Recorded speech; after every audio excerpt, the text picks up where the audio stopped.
Bonjour à tous. Alors aujourd'hui, on va voir comment formaliser un mémoire de fin d'études. La forme est indissociable du fond.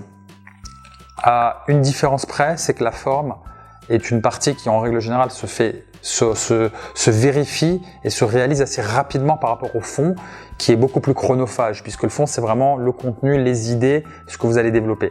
Donc la forme du mémoire, en règle générale, elle obéit à une structuration type. Vous allez d'abord avoir la page de garde. Ensuite, vous allez avoir la page de remerciement, vous allez avoir le sommaire automatique, le développement, conclusion, introduction, développement, conclusion, bibliographie, éventuellement des annexes, un glossaire, une préface, quatrième de couverture. Donc en général, c'est à peu près cette structuration type qui est relativement accessible et que vous pouvez trouver largement sur Internet.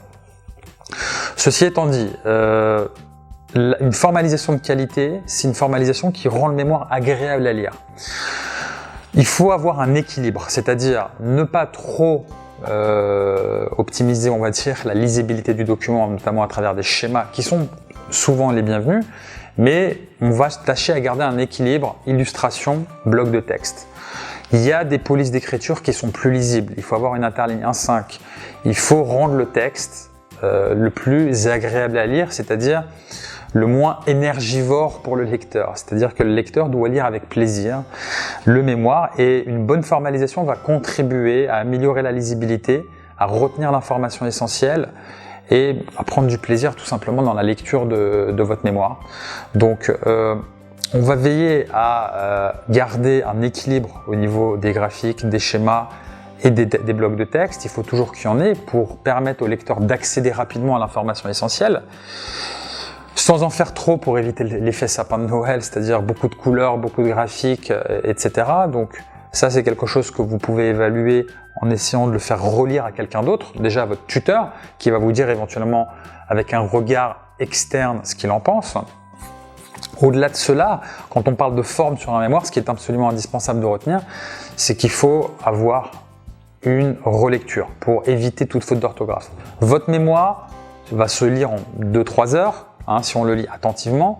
En fonction du nombre de pages, bien évidemment, ça peut évoluer, mais un mémoire, ça va pas au-delà de 100 pages, donc en 2-3 heures, on peut l'avoir relu. On va éliminer toutes les fautes d'orthographe. Il faut absolument déposer un écrit sans la moindre faute d'orthographe, parce que les fautes d'orthographe gâchent la qualité du fond. C'est-à-dire qu'on peut avoir un très bon fond, si on a des fautes d'orthographe, on va décrédibiliser le mémoire puisque vous montrez que vous ne savez pas en fait écrire français. Donc c'est dommage parce que ça se contrôle en 2-3 heures, mais ça a un impact majeur sur le mémoire. Donc cet aspect de la forme de votre mémoire, donc à savoir la relecture et les fautes d'orthographe, doit être absolument pris très au sérieux. Et idéalement, ce que je vous recommande, c'est de vous faire relire par une personne tierce, quelle qu'elle soit, idéalement bien évidemment quelqu'un qui connaît bien le français, qui pourra corriger les coquilles, les fautes d'orthographe, etc. et vous permettre de déposer un document exempt de toute faute d'orthographe, ce qui sera valorisé. Donc ça, c'est très important de le garder à l'esprit. Donc en conclusion, la forme, c'est quelque chose qui se réalise assez facilement, assez rapidement par rapport au fond, qui est indissociable du fond et qui permet de marquer beaucoup de points, ne serait-ce que déjà à travers l'image que vous allez dégager auprès du tuteur. Donc la forme, c'est ce qui ressort directement aux yeux. Donc vous pouvez marquer beaucoup de points déjà, ne serait-ce qu'en ayant une bonne formalisation.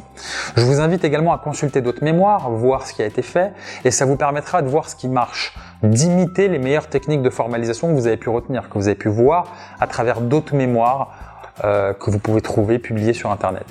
Voilà, j'espère que cette vidéo va vous donner de bonnes idées pour bien formaliser votre mémoire et je vous souhaite bon courage pour cette rédaction.